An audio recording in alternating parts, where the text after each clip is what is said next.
안녕하세요, 선생님. 네. 아, 기분 좋네요. 이번 주제는 이제 우리 결혼을 못 하신 분들, 흔히 이제 노총각, 노처녀라고 얘기를 하죠. 네. 그분들의 이제 어떤 수간상의 비밀. 대해서 이제 많이 말씀드렸어. 뭐 예를 들어서 여자분들은 뭐 눈이 뭐 튀어나오시는 분들, 뭐 노처녀, 손바닥이 뺀뺀하면은 노처녀, 노총각의 소지가 너무 많으니까 차라리 가려면 일찍 가라. 기회가 있을 때. 맞아요. 근데 여러분 그걸 아셔야 돼요. 요새는 이미 시작점이 노처녀, 노총각부터 시작점이야. 대학까지 공부 끝내고 군대 갔다 와서 이제 결혼하려고 이제 돈 벌기 시작하고 사회생활 준비하고, 물론 고등학교 졸업해서 준비하시는 분도 있습니다. 네. 근데 이제 갔다 와서 뭐 석사도 따야 되지, 박사도 따야 되지, 유학도 갔다 와야 되지, 뭐 워킹도 갔다 와야 네. 되지, 뭐 계획이 많아. 그러다 보니까 30이 훌쩍 넘어서 이제 가볼까? 맞아요. 이미 노처녀와 노처녀의 상태에서 시작을 해. 제 친구들도 지금 그러고 있으니까. 네, 맞아요. 그래서 시대상으로 그러면 노처녀, 노총각의 정의를 우리가 그럼 더 이상 30대를 노처녀, 노총각이라고 사실 하면 안 돼요. 근데 슬프게도 아직은 우리가 사회는 그렇게 빨리 지나갔는데 신체 나이라는 게 있죠. 그렇죠. 신체 나이는 어쩔 수 없이 20대 중후반에 지나면 특히 여자 같아 노처녀야. 그래서 신체가 강건할 때 애를 낳아야 되는데 뭐 여기까지 가면 내가 뭐 복지부 장관도 아니고 여성가족부 장관도 아니고 이렇게 가서 이제 가다 보면 한도 끝도 없어. 막 이제 저출산 대책까지 나와. 아니 이거는 좀 아닌 것 같아요. 자, 그래서 보시면 노처녀 노총각은 어떠한 일정, 제가 아까 손바닥이 뺀뺀하면은 애초에 그냥 확 일찍 가버려. 내가 뭔가 준비하기 전에 가서 살면 만들어져요. 대책이 없는 게 아니야. 그런데 뭐 눈이 뭐 튀어나오신 분들은 자기 어떤 신념이나 이런 것 때문에 그럴 수도 있어요. 근데 이분들 특징이 남자든 여자든 특징이 뭐냐면 보통 못 가는 게 아닙니다. 안 가요. 노총각과 노총각의, 노처녀와 노총각의 특징은 못 가는 게 아니라 안 가요. 내가 갈 수 있지만 안 간다 이런 느낌인 거네요? 맞아요. 아직은 안 가고 싶어. 원하지 않아. 네, 근데 여기서 보시면 봐봐. 우리가 안과 못의 차이가 얼만큼 달라요. 우리는 얼굴이 못생긴 거지 안 생긴 게 아니에요. 얼굴이 안 생긴 건 나의 선택으로 되는 게 아니야. 얼굴이 못생긴 건 내 선택이 아니야. 뭐 어쩔 수 없어. 그렇잖아요. 그래서 우리가 어때요? 왜 이렇게 못생겼냐? 타고난 거 어떻게 해? 근데 왜 이렇게 안 생겼냐? 이럴 수 없잖아요. 안 생기고 싶어서 안 생긴 게 아닌데. 자, 그것처럼 안과 못의 차이라는 거는 여러분들이 안 가는 걸 선택해서 자발적 노처녀와 노총각이 많아졌다. 그래서 자발적 노총각, 노처녀가 시대 때문에 많아졌고, 특징은 뭐 눈이 튀어나오고 손바닥이 진짜 빤빤하신 분들은 노총각, 노처녀의 특징을, 빤빤하다는 거는 우리가 흔히 구라고 하는 게 있어요. 이렇게 예, 여기가 이제 볼록볼록 없이 손바닥이 아주 뺀뺀하고 깨끗하신 분들이 있습니다.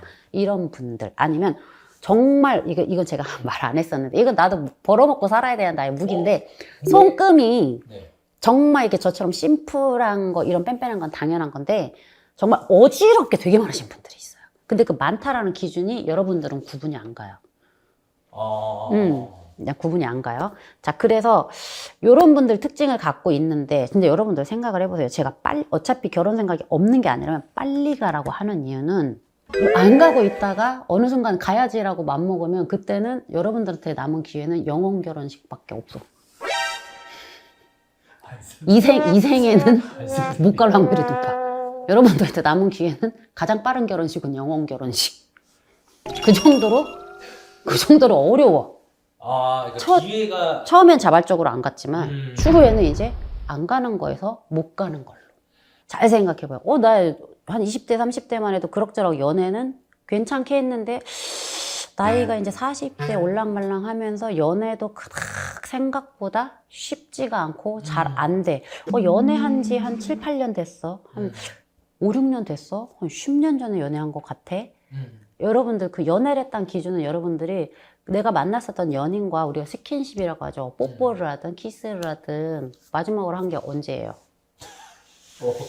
전생에 해본 기억이 있어요. 내가 현생에는 없는 것 같아. 이 정도로 기억이 가물가물하면 노처녀, 노총각의 확률이 정말 많이 올라갑니다. 그래서 제가 초반에 하라는 거는, 이분들이 늦추면 노처녀와 노총각의 기준이 일단 40을 훌떡 넘어가서, 어쨌든 결혼선이라는 게 있거든요. 결혼선이 있어서 결혼을 하게 되는데 40을 훌떡 넘어가서 하게 되는 거야. 자, 그래서 저는 이 노처녀 노총각 수상은 공통적으로 일단 두발달이라고 하죠. 검지, 중지, 약지, 새끼 밑에 이렇게 볼록볼록 이런 거 없어요. 뺀뺀합니다. 그리고 거기서만 되느냐? 안 돼. 선도 아주 심플하게 우리가 흔히 말하는 뭐 두뇌선, 건강선, 감장선 이거 말고 별 선이 잘 배지도 않아. 이런 분들은 초반에 기회가 있을 때 일찍 가면 좋아요. 일찍 가면 좋아요. 우리 괜히 그런 말 듣고 하지 마. 우리 4천만, 5천만이 다 듣는 말이 있어요. 야, 일찍 결혼하면은 이혼해. 이런 말 많이 듣거든요. 네. 사람도 많은데 한번 갔다 올 수도 있지. 뭐가 문제야? 네. 사람도 많은데. 요즘 갔다 올 수도 이혼이 있지. 흡인가? 뭐 안 가면 더 좋고. 100년으로 할 수 있어요. 왜 두려움을 가져? 그리고 아니 내가 너무 아까워 좀 더 만나보고 서로 이런 도둑놈 심보를 갖고 있거든. 그리고 자기가 만나는 사람은 꼭 내가 첫사랑이었으면 좋겠고 근데 나는 더 만나보고 싶고 이러시면 안 됩니다. 그리고 내가 돈도 경제력도 좀 갖춰놓고 싶고 집도 준비하고 혼수할 돈도 조금 해놓고 싶고 내가 지위도 사회적으로 좀 빵빵하게 만들어놓고 그래야지 뭐가 들어오지 않을까. 사랑만으로 되는 그 시기를 놓치면 힘들어요. 근데 대부분의 분들이 그래도 아직까지는 많은 분들이 사랑만으로 되는 시기를 많이 안 놓치고 가시는 분이 더 많아요. 전국에 계신 노처녀 노총각 여러분. 자, 전생에 키스한 기억이 있다. 빨리 가세요. 자, 그래서 안 가면 아까 말했죠. 영혼 결혼식 하는 수가 있다. 최대한 나 이러니까 여성가족부 보건복지부 홍보대사 같아. 저출산대책위원장 같아. 빨리 가시는 게 좋습니다. 있으면 결혼선이. 안녕하세요, 선생님. 네. 오늘 조금 재밌는 주제이기도 한데 흔히 이제 뭐 이렇게 좀 남자를 많이 만나보거나 이런 분들이 결혼을 잘해서 또 결혼을 잘해서 이제 잘 되는 분들이 많은 이유? 놀던 남자나 놀던 조금 사회에서 조금 젊을 때 한 가닥 했어. 좀 놀았어. 나이트 가서 좀 흔들어 제꼈어. 클럽 좀 다녔어. 리듬 좀 탔어. 이런 분들, 남자고 여자고 이런 분들이 의외로 시집장가 잘 간다. 간단하게 생각하세요. 우리가 뭔가 일을 할 때 학교에서 배우고 나와서 내가 어떤 직업을 가졌어. 처음 하는 놈이 잘해요? 많이 해본 놈이 잘해요? 많이 경력자가 당연히. 경력자가 잘하죠. 뭐야? 연애도 경력자들이 더 잘해요. 근데 연애랑 결혼은 좀 다르거든요. 연애랑 결혼은 좀 달라서 경력자가 잘하는 게 있어요. 경력자가 잘하는 게 있지만 잘한다는 소리는 뭐야? 기존에 우리가 남자와 여자를 판단을 할 때 겪어봤더니 좀 좋은 걸 보는 안목이 생기는 거지. 경력 때문에. 아니 그러면 야 너 저 노총각 노처녀 빨리 일찍 가라며. 일찍 간다고 해서 뭐 첫사랑이랑 가라는 건 아니잖아요. 기본적인 기본적인 연애 횟수를 가져야 되는데 우리가 짧고 굵게 단시간에 확 놀 수도 있어요. 아주 길게 놀 수도 있어요. 길게 노시는 분들은 뭐 그런 분들이 있지. 결혼을 하고 나서도 막 등산 모임 가서 막 좋은 오빠 만나고 자전거 모임 가서 이쁜 누나 만나고 그렇잖아요. 막 이런 것들이 있죠. 막 그냥 그래. 자, 근데 이런 식으로 조금 봤을 때 놀던 오빠나 놀던 언니가 결혼을 잘하는 이유는 하나예요. 경력이 많아. 근데 실제로 그렇게 이루어져요? 뭐 물론 다 그러신 건 아닌데 조금 확률이 좀 더 있어 사실. 있다, 사실. 아무것도 모르고 초반에 시집 가셔서 되게 잘하시는 분들도 많아요. 되게 잘 사시는 분들도 많아요. 물론 당연히 어느 한쪽이 우세하지는 않아요. 근데 우리가 보기에 왜 이런 말이 나왔냐면 요즘 심리적인 거예요. 와, 쟤는 학교 다닐 때 학창시절에 혹은 아가씨 때 저렇게 지저분하게 놀았는데 하나 물어서 갔어. 그래서 요새 막 퐁퐁남 이런 말 나오잖아. 그런 말도 나왔어요? 설거지 한다고. 그런 말도 있고 반대로 와, 저 남자 진짜 되게 유명했는데 하나도 모르는 순진하고 맹한 아가씨 하나 잡아서 잘 갔네. 그런 말도 하죠. 이런 말도 해요. 자, 그러면 우리가 여기서 공통점이 하나 있죠? 아무것도 모르는 괜찮은 남자를 만나서 잡아서 가거나 아무것도 모른다. 즉 순수하고 순진하다는 게 되잖아요. 이렇게 놀았던 분들이 생각을 해보세요. 이분들이 다 만나볼 만큼 만났어. 그럼 각자 만날 수 있는 분들이 어떤 분들이 있어요? 아무것도 모르는 순진한 여자분을 마지막 종착역으로 삼고 그렇게 때가 타지 않은 남자분들을 종착역으로 살아. 우리 오빠는 마치 예수님 같아. 사랑이 많아. 부처님처럼 자비로워. 우리 성모 마리아, 우리 와이프는 성모 마리아처럼 마음이 넓어. 순수해. 이분들이 종착역이 되는 거예요. 다 겪어봤잖아. 그러니까 결국에 우리는 인간이 어때? 내가 귀의할 곳은 그분들밖에 없는 거지. 그러니까 내가 이 오빠와 이 성모 마리아 같은 이 와이프를 만나서 우리 뭐야? 신앙생활을 하는 거지, 회개하면서. 좋은 거예요. 많이 만날수록 좋다로 보는 게 맞는 거네요. 많이 만나는 게 막 무조건 좋다. 그건 아니에요. 네. 그리고 심지어 그렇게 한다고 하면은 웬만한 어디까지 그 선이 허용이 될 수 있는 것도 아니죠. 제 말은 적당한 연애 경험이 있는 게 좋아요. 있는 게 좋습니다. 그렇다고 해서 뭐 아까 제가 말한 장기간 아주 많이는 아니지. 적당선. 적당선이라고 하면 우리가 연애를 1년 하다 헤어질 수도 있고 2년 하다 헤어질 수도 있고 학창시절에도 풋풋한 사랑이 있을 수 있고 대학생활에도 풋풋한 사랑이 있을 수 있고 사회에 나와서 한 명 정도 뭐 그렇게 내가 어떤 나의 사회 환경이 바뀔 때 대상이 한 번씩 생기는 것 정도까지는 괜찮아. 근데 야, 봄에는 내가 이렇게 벚꽃 같은 남자 만나고 여름에는 바다 같은 오빠 만나고 가을에는 낙엽 같은 오빠도 만나보고 겨울에는 첫눈처럼 오는 오빠도 만나. 야, 미쳤다 진짜. 이건 아니죠. 이건 경험이 아니라 막 사는 거야. 이건 경험이 아니라 막 사는. 근데 그거를 해년마다 해봐. 그때 우리가 이제 난잡하다 뭐 이런 말이 나올 수도 있어. 물론 많이 만난다고 다 난잡한 건 아니에요. 그냥 인연이 짧을 수도 있지. 하지만 그걸 의도적으로 하시는 거는 좀 문제가 있고 나의 경력을 나의 커리어 하이를 찍기 위해서 제가 이렇게 계속 바꿔 탑니다. 이거는 아니지. 남녀 관계에서는 그 커리어 하이를 찍으시면 안 돼요. 자, 그래서 놀던 오빠나 놀던 언니가 결혼을 잘하신다. 그러니까 사람들이 보기에 노는 것처럼 보이지만 아까 내가 말했잖아. 노처녀 노총각들이 전생에나 해본 그 키스를 이 사람들은 지금 현재 하고 있으면서 결과를 내잖아요. 갈 수 있을 때 가는 거죠. 그래서 노는 사람들이 잘 가는 게 아니라 적당한 경험을 가지고 있는 분들이 빠른 선택을 하시는 케이스예요. 그래서 사람들이 착각하는 거야. 쟤 놀던 애인데 잘 가. 자기는 그만큼 못 놀아봤어. 그걸 논다고 표현하시면 안 돼요. 논다고 표현하시면 안 돼요. 내가 이쁜 첫사랑 했고 대학에 가서 낭만의 캠퍼스 사랑도 했고 사회에 나가서 사회인 내가 성인이 됐을 때 만나는 연애 대상도 있는 거예요. 많지 않아요. 이 정도의 경험이면 충분해. 해서 선택해서 가. 이 결혼을 잘할 수 있는 확률이 높아지시는 것뿐이에요. 그리고 그분들이 뭐 수관상학적으로 특징이 있냐? 그러면 아무래도 손금으로 봤을 때는 구 발달 자체가 조금 좋으세요. 볼록볼록볼록볼록. 그리고 여기도 통통 살이 잘 살아 있습니다. 그거 말고도 이제 결혼선이라고 보는 선 라인이 있는데 이제 약지 쪽 발달을 보는 건데 이건 제가 설명을 드려도 여러분들이 좀 어려우시기 때문에 오십시오. 감사합니다. 네. 안녕하세요, 선생님. 네. 선생님, 이번 콘텐츠는 부부 사이에 금술이 안 좋은 수간상. 조금 있긴 있어요. 오. 관상 아니고 수상에 조금 있어요. 손금에? 근데 부부 사이, 내가 결혼을 하면 부부 사이에 금슬이 안 좋을 수 있나? 이거 사실은 질문 자체가 되게 추상적이에요. 예를 들어서 나는 좋은 사람인데 배우자가 안 좋을 수도 있어요.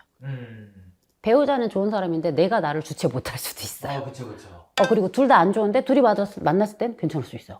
그쵸. 둘 다 좋은 사람인데 둘이 만났을 때 불협화음 날 수 있어요. 그쵸. 그래서 부부 금슬이라는 건 마치 여러분들 대인관계와 같아. 내가 친구 만나는 거랑 같아요. 제일 가까운 대인 관계일 수 있겠네요. 좀 가까운 대인 관계이기는 하지만 결국에는 대인 관계에 속하는 거거든요. 그래서 우리가 가끔 이렇게 금슬 좋은 부부분들, 근데 주변에서 금슬 좋다는 분들 본 적 있어요? 확률적으로? 거의 없어요. 시간이 지나면 다 뭐예요? 남이 돼요. 너 죽고 나 죽자죠. 너 죽고 나 살자도 아니야. 일단 너도 죽고 나도 죽자. 그 죽자로 많이 가요. 진짜 같이 왜 사는지 몰라. 근데 여러분 초반에 만나서 결혼했을 때 웬만하면 한번 생각해봐요. 우리가 이 아파트 이 창문들 봐봐. 야, 한강 보여. 리버뷰 겁나 비싸. 바다 보여. 막 부산에 저기 막 아파트 비싼데 막 오션뷰. 그 신혼 땐 집에 가면 네가 보여. 알라뷰. 신혼에 집에가 배우자가 딱 있어. 알라뷰야. 그 뷰보다 더 좋은 게 없지. 뭐 오션뷰, 리버뷰, 이런 마운틴뷰 필요 없어. 신혼 때는 집에 가서 당신 보여? 알라뷰. 최고의 뷰. 시간이 지나서 내가 배우자를 바라보던 그 알라뷰의 시선이 뭘로 돼? 어디선가 내가 악몽을 꿨을 때 겪었었던 데자뷰. 진짜. 이거 악몽이었는데 내가 꿈 꿨을 때 알라뷰 했었던 그 배우자가 이제 데자뷰야. 야, 이게 아닌데. 자, 그래서 보시면 부부 사이 금슬은 초반엔 좋아. 싸워도 알라뷰가 되잖아. 맞아. 근데 시간이 지나요. 근데 그 시간이 어느 정도 지나요? 우리가 흔히 그런 말 하지. 부부 사이에 도파민이 2년 정도면 호르몬이 끝난답니다. 사랑의 호르몬이. 대략 2년. 그 다음 뭘로 살아요? 흔히 우리가 말하는 그 쓰글놈의 정. 정 때문에. 그 세상에 더러운 게 정이라더라. 떼지도 못하고. 그리고 자기들이 그렇게 싫으면 헤어져 그러면은 정이 종류도 많아. 미워도 어떡하냐. 미운 정 들었어. 핑계 대고 살아. 때린다며. 야, 맷정도 있어. 야, 미쳤네. 별정이 다 있네. 와, 미운 정에, 맷정에. 야, 진짜 난리도 아니죠? 그래서 오만 핑계를 다 대면서 계속 살아. 근데 사랑은 아니고 여러분들이 말하는 그 정이 맞습니다. 근데 그럼 부부 사이에 금슬이 안 좋은, 나는 남편이랑 뭐가 안 좋은데, 나는 와이프랑 뭐가 헤어지고 싶은데, 혹시 좀 다 이것만 물어봐. 이별수 있어요? 이별수 있어요. 물론 있는 분도 있고 없는 분도 있어요. 근데 금슬이 안 좋은 분들은 수간상학적으로 좀 특징이 있어요. 금슬이 안 좋다라는 건 누구나 지지게 볶고 살아요, 여러분. 그 금슬이 안 좋다는 기준이 이제 제가 말씀드릴게요. 아주 진지하게 내가 이혼 서류를 갖고 와서 이혼할까 말까 할까 말까. 지금 현재 이 사람이랑 조금 다툼의 그 확률이 거의 한 90% 이상이야. 진짜 얘랑 지금 찢어져야 돼. 그리고 금슬이 안 좋아서 어느 정도냐면 뭐 애 낳고 살면 각방 쓰는 거 당연해요. 애기 있는데 방 3개인데 옷방 쓰고 애방 하나 주고 저 인간이랑 같이 살기 싫으니까 남편 소파에서 자든지 내가 소파에서 자든지 심지어 막 부엌 한 켠에서 자든지 그리고 제가 출장을 가면 그렇게 좋고 막 주말 부부가 오죽하면 막 전쟁이 엄청난 업적이 있을 때만 가능하다고 그러고 그러잖아요. 보시게 되면 이 새끼손가락 아래 부위에 있는 이 부분 있죠? 네. 여기에 우리가 흔히 말하는 횡금이라고 하는 가로 잔선이 되게 많잖아요. 네. 자, 그러면은 사실 기본적으로는 이성을 좋게 만날 확률이 되게 높습니다. 왜냐면 스트레스 수치, 우리가 손을 쥐는 동작을 이렇게 해보실게요. 네. 가로선이 많이 잡히는데 사람은 스트레스를 받으면 자기도 모르게 손을 쥐게 됩니다. 쥐게 되면서 이제 우리가 이제 손에 주름이나 이런 것들이 후천적으로 만들어지거든요. 네. 그 부분에 영향을 주는 게 있는데 제가 이거는 이제 학생들 가르치는 학문적인 부분이라서 더 말씀드리기는 조금 어렵지만 어쨌든 그 작용 원리가 있어요. 우리 학생분들만 아는 거지. 작용 원리가 있는데 이쪽에서 가로 잔선이 많이 들어요. 즉 나도 모르는 스트레스. 그러면 직업적으로도 이럴 수 있고 경제적으로도 이럴 수 있고 자 근데 여러분 보세요. 그것도 당연히 부부 사이에 영향을 주죠. 내가 직업적으로 문제가 있어. 스트레스 받아. 직업이 안 좋아. 집에서 결혼한 기혼자라면 다툼의 원인이 되죠. 네.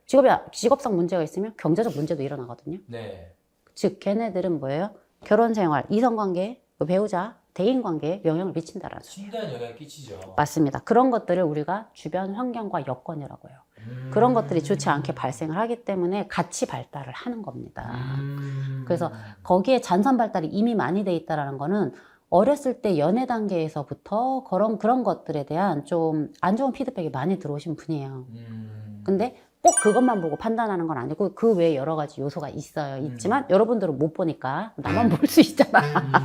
그래서 제가 이제 손님들을 봐드리는 거고요. 부부 금슬이 실제로 안 좋은 수관상이 그래서 있다라는 거예요. 자, 그러면 한쪽은 천사야. 흔히 우리가 말하는 막 법 없이도 살아. 근데 법 없이도 살 수 있는 그 좋은 사람은 좋은 게 아니에요. 법 없이 살 수 있을 정도면 밖에 나가서 어떻게 살겠어 생각해봐요. 쟤한테는 법이 필요가 없는 애니까. 자, 그래서 보시면 내가 그게 많거나 상대방이 그게 많아. 한쪽만 많을 때 둘 다 많으면 괜찮아요. 둘 다 많으면 애저녁에 깨지거나 둘이 합의가 돼서 잘 살아. 근데 어느 한쪽만 많을 경우는 그렇지 않아요. 굉장히 확률적으로 금슬이 안 좋을 수 있는 신혼 때 봤었던 나의 배우자 알라뷰가 지옥 같은 데자뷰가 될 수가 있다. 감사합니다, 선생님. 네.